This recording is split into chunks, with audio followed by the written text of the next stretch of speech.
after they finish racing, combining breeding and ratings, how does that work? Do you have to have a particular horse with a particular rating to then pair with another horse with a particular rating? That's good. They're good questions. It's not something I would have thought of asking, but yeah, you're right. Let's say you've set your heart on, you've won the lottery, and you've set your heart on.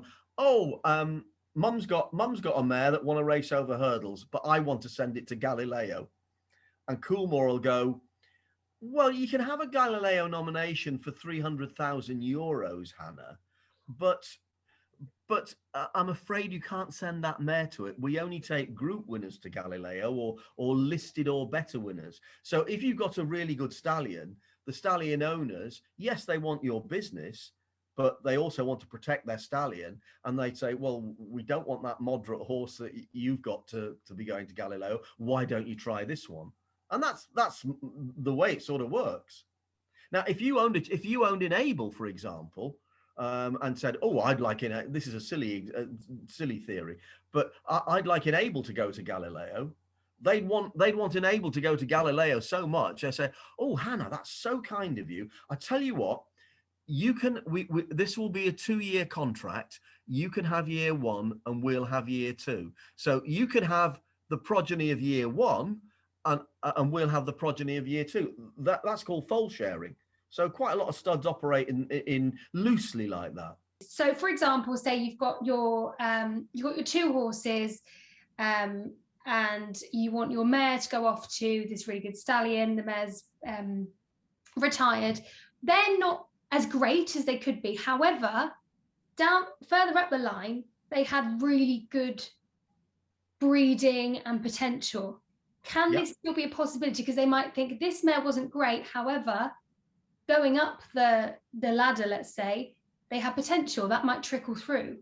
Does that? Yeah, that happens often. You get a mare that's unraced from a really good stud. Why was she unraced? She might have had a bad injury. The trainer might have had a virus that year. The horses didn't run, or she ran once and she was disappointing, or she ran once and she maybe did something like she got an injury that wasn't really serious, but it was time consuming. So, run once doesn't look any good, but well bred, yes, absolutely. I don't think any clever breeder would refuse that a mare like that. No. And that's why then the breeding history is so important, so they can look back. Pedigree is important for everybody because, as we explained earlier, it's got to have registered thoroughbred parentage. But because most people, not everybody, but most people who follow racing and probably most Saturday punters that bet on racing, they know a little bit about it. I'm not saying they study it or as keen on it as you might be or I've always been, but they know, for example, that Nathaniel is going to get horses that largely stay well, and that Kodiak is going to get horses that sprint really well. They're fast. They know, a lot of them know basics, and because you know basics, you understand a little bit more about the horses. Because if the horses don't have a pedigree, they can't be thoroughbreds. Therefore, if the pedigree is part of them and influences how far they're going to run in a lot of cases, or how fast or slow they are, it's important to everybody, whether you're just a punter, a breeder, someone that studies form. You've got to be cognizant of some of it. So let's say now we have our foal. Yep. And I just want to talk about the process of it getting its rating. So it has to... Well, how old is it when a racehorse is broken? Is it 2? Most of them, not all of them, will be broken as yearlings, okay. 1 year old, and that's a process that generally, if the horse is straightforward, will take a couple of months. And if you think about it logically again, if the horse has been through a sale ring, it's been to a sale before that, it'll have learned to walk in hand with a groom, to turn right and to turn left. It won't have had a bridle on it and a bit in its mouth, but it will have had a head collar on and have been made to walk up and down, and you get used to people and noise and things like that. So its muscles will have been slightly developed. So then you start to break it, which takes probably about 2 months before you start to ride them away. So cool. And then they go to their trainers. And I think someone like Mark Johnson would say that he starts by, well, they just walk and trot to start with. Then when they start to go a little bit faster, they do a furlong for 3 or 4 weeks, and then 2 furlongs, and then 3 furlongs. And then maybe by the end of January, some of the sharper ones with trainers with quite a lot of 2-year-olds, they'll start putting them up sides and going a little bit. But I doubt, I don't know for certain, but I doubt they go 5 furlongs, even though eventually they're going to run 5. They'd be going really sharp for 3, and so forth. The ones with more backward pedigrees, bigger, slightly different shape, you wouldn't force them because they're not ready for it. So please, can you just explain the process then from after the break-in period to then leading up to how they get their ratings? Well, they have to run to get a rating. So what is a rating? A rating is a way, and it's a way of expressing a horse's ability. And I said to you, it's not good enough for you to say to me, I've got a group mare. The first thing I'm going to say is, what's it rated? And then if you said to me it was 100, I said, oh, well, you probably have, yeah. What's the best way to explain this? Well, Timeform will assess them straight away, but so the official handicappers, the BHA handicappers, don't make mistakes. They generally like to see a horse. Last year, because of COVID, and there wasn't as much time for the season, they said they'd give most horses a rating after 2 runs. So they have to have either won a race. In the past, it always used to be at least 3 runs, but if you've won a race and run a couple of times, you can get a mark. If you've run once in some instances, you can get a run. But generally, the old-fashioned way was 3 runs. It's now 2. As I sit here now, I haven't checked whether that's changed. I should have done. So let's say Timeform are going to put a race on the first race of the 2-year-old race of the season, which traditionally is called the Brocklesby Stakes. It's the first 2-year-old race run at the Lincoln meeting. So I think it was 8, it might have been 7 or 8 horses ran in this race, right? They'd never run before, and they crossed the line, and immediately someone at Timeform gives the winner a rating. And let's say, and this will be somewhere near right, let's say he gave that winner a rating of 80, which would be quite good. How has he done it? Well, the easy way is to go back and look at what the last 5, 10 Brocklesby winners were rated from previous years, average them all out and put that figure on. And it won't be far away doing that, because he will know, he's seen all those Brocklesbys. He will know from hindsight whether those ratings on those Brocklesby winners are right, and go, well, this looked an average field. I've got to get a starting point, so I'm going to put 80 on the winner. Now, let's say that you owned the 3rd horse in that Brocklesby, right? And it was beaten over 5 furlongs, and it was beaten a total of 3 lengths by the winner. So your horse finished 3rd in the Brocklesby, right? Beaten 3 lengths. This is what we call, I made this when I was 1974, when I first went to Timeform, and it's a weight for distance beaten table. So over 5 furlongs. What is it? Sorry, I couldn't see it. What is it? A sheet? It's just a sheet of paper, and you'll find it in lots of books. Just put weight for distance table in horse racing. Over 5 furlongs, 3 lengths equates to £9. So that's the scale we use for every length beaten over 5 furlongs. We use £3. Your horse was beaten 3 lengths, so 3 3s equal 9. So the winner's rated 80, and you're rated therefore 71. So your horse is rated 71. So if you factor in that, I really don't want to lose you now, and just tell me this is too much in this. Okay. We have what we call a weight for age table. Right. If you were to run 2-year-olds against 3-year-olds, against 4-year-olds in March, you would have to give them, the 4-year-old would have to give the 3-year-old some weight, and the 4-year-old would have to give your little baby a lot of weight, because that is the scale that was drawn up many, many years ago by a man called Admiral Rouse to make them raceable together, to fit them together, right? Now, that scale from March through to December reduces. Now think about it. You own a little baby, Mhm. a 2-year-old. Why would it reduce? Because of the way he's growing, so perhaps Yes, the muscles and structure's not quite as developed. absolutely. So the horse grows, and it's considered, they're not actually fully mature by 4. A lot of them aren't, but they're considered that runs out in a lot of cases, other than over very long distances. So from March, it would reduce by about £2 every fortnight, because that is the average development of the horses. So if we think a horse rate is 71 in March, and it goes down £4 every month. Are you with me? Because it's getting older, it would go down. It's getting older. Right. In theory, if a horse is rated 71 in March and it strengthens to the extent I've said, what should it be rated at the end of April? So it would be 4 lots of 4. 71 and 4. 71 add 4. Yeah. 75. So that's its rate of progress. So by the end of May, it will be 79, because they're developing, they're getting, that's the theory behind it. Now, as you know, it doesn't always work out like that, because some get injured, some are tiny and they were ready early on and there's no development in them, etc., etc., etc. So there's theory and there's practice in horse racing. And I probably haven't explained that very well, but you have to start, and one way to start with a race is, ordinarily, I do that, but this race has been run for 70 or 80 years, and probably longer than that.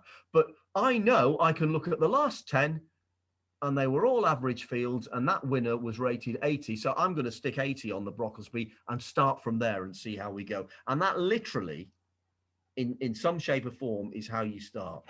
So is that why a lot of people compare horses to perhaps one from the year before and things? They always compare their rating perhaps to what this horse is running like now in certain races. Yeah. The way racing is set up, because new horses come at the same time every year, so it's a process that repeats itself every year, and it's the same with the new additions, the new horses, new stallions going to stud and the new broodmares going to stud, but they're just added to the pool that are already there. You know, it's a cycle, it repeats itself. So what you've just described is perfectly logical. Mm-hmm. Well, you know, we'll say in June, oh, this year's 3-year-olds aren't as good as last year's 3-year-olds. Now, maybe the ones that ran in the Derby this year aren't as good as the ones as last year's Derby. Maybe they're not. But as a generalization, at the end of the year, there won't be that much between them. So ratings change slightly every month from when they're babies, because I always wondered if it was every race, or so time form ratings are then done on their ability, body and age. The time form ratings come about after the race. The situation I described to you of a horse improving with the weight for age scale about £4, that's theory. Right. That's theory. That's at the end of the season. If we take 6 months, 6 fours are 24. A horse that's genuinely about low 70s at the start of March, in theory, could be low to mid 90s by the end of the season. That's its potential, provided it runs regularly and it improves regularly. That's how the scale's set up. But horses ratings, they don't have to run and they're changed, because let's say that the handicapper doing that Brocklesby had a rush of blood and said, oh, I'm going to put 95 on that this year. And immediately, if I'd been working at Timeform, I know my boss would have come down and said, what's this on the Brocklesby winner? Have you got something to back this up? That you know, the race average says it's 80. You've said 95. That's a very high rating. Now, over the next few weeks, the horses from that race will go and run, and the handicapper will either be proved correct or incorrect. And if he's incorrect and he gets 2 or 3 run that very quickly makes that 95 look silly, he'll pull all the horses in the race down because he knows he got it too high. Remember, horses, and this might seem as I'm nitpicking, horses don't run to ratings. Handicappers say they do. It's a man's or a woman's impression of what a horse has done. It's not an actual thing. Yeah. How would you describe the difference between a time form rating and a handicap mark? In principle, they're the same thing, but they're arrived at slightly differently. There won't be huge variables in them. It's sort of difficult to explain to you without getting into a really complicated use of that scale that we just used. Mm-hmm. There are variables. Remember, Timeform had two purposes as a handicap publication. Firstly, Phil Ball developed the system, and at the end of the year, he produced an annual. Right? Have you seen them? The black book. Timeform racehorses books. Are they the black books? No. Oh. I'll go get you. If you bear with me 20 seconds, I'll go and get you one.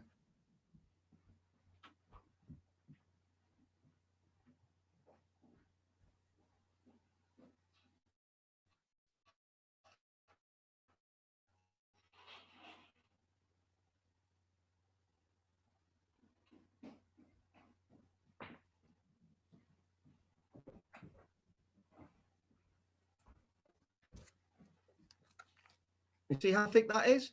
Oh, is that in 1 year? Yeah, that is all the horses that ran in England in 2019. Sorry, can you see it? Just up a bit. Yeah. All the horses that ran in 2019 in 1 year, plus all the best horses from England, Ireland, and France. Oh, wow. So when the season finishes in the first week in November, all the people that work on the flat in Timeform would sit down and sort all the good ones out and write essays about them. So the ones that get essays are the best ones. So that's all about Magna Grecia, for example. The 2 pages. Mm-hmm. Sorry? The 2 pages. No, it's about 5 pages. I can just show you 2 at the minute. So they get that. They get an extended an extended essay about them. The others just get small comments, like the first one there's about 6 lines, just summarizes it. Yeah. But essentially, the rating in that is re-handicap. The handicappers all go through their work again and say, no, I pull that down £4. I push this one up 3, etc., etc., etc., and they arrive at a final rating. It's master rating. Timeform also exists to find a betting angle for punters, and if they see horses that they want you to be interested in, they'll add pounds to their ratings because they've won easily or they were unlucky in running. So whereas in most cases the BHA handicap mark reflects what they've done on the track, sometimes a Timeform handicap mark has been inflated to reflect not just what they've done on the track, what they think they might do next time. Was that part of your job then, where you had to do the write-ups each year at Timeform? Yeah, I was the way Timeform worked. You were a team. I was the eyes. If it was me doing the report, there were 4 of us. The 4 of us were the eyes for the company. Then we had handicappers, and then we had comment writers that took all our work, the reporters' work, and they go through it and say, yeah, we think Jim's right about most of that there, and we'll write it up accordingly. Or it's happened once or twice a week. Jim, we don't agree with this. You know, we've looked through it all and we think we're not going to take the same view as you have over this rating for X, Y, and Z. And that's their job, because ultimately we're producing something for people to buy. It's not whether it suits Jim McGrath or the comment writer or the handicapper. We all married our work together for the benefit of a customer. And would you perhaps ask one of your colleagues their opinion too on a horse that you were writing up on? Would you say, what do you think? Yeah, very much so. Oh, okay. And then you'd all work together. So when you said, you know, your boss would come over sometimes and maybe you'd say, have you got evidence to back this up? What if there was a case where you've given a rating to a horse and no one else agreed? Would you then have to change your write-up and rating for this horse? Not if I was experienced and I really stood my ground and said, look, there's this and this that you're not thinking about. Now, in the case where ratings are high, I mean, I gave you they're all hypothetical examples about that Brocklesby winner being 95, which is very high for the time of year. On the track, I might have said it's 80, and I get back to the office and he says it's 95. And he might say to me, well, have you seen the time figure yet? Now, an analysis of times, which I really think I'll fry your head if I go into it. An analysis of times is another way of looking at horses. And he might turn around and say, well, there's compelling evidence on the clock that this horse, which won well, is significantly better than an average Brocklesby winner. And because of that, that's the way we're going. And I go, well, if you've got compelling evidence, fine. It's the customer we're interested in, not my ego or your ego. We're working for someone else, principally. Do jockeys know all about, obviously they know what time form is, but do they know all the details like you would? Are they taught that? No, they're not taught it. A lot of jockeys are very sharp on form, very sharp on pedigrees. You'll find the likes of Frankie Dettori and the senior riders, probably even William Buick now, that ride for the big stables, have ridden the dams, the mothers of these horses, or the sires of them, the stallions, and they can see characteristics, and they get off, and the really sharp ones, they do know.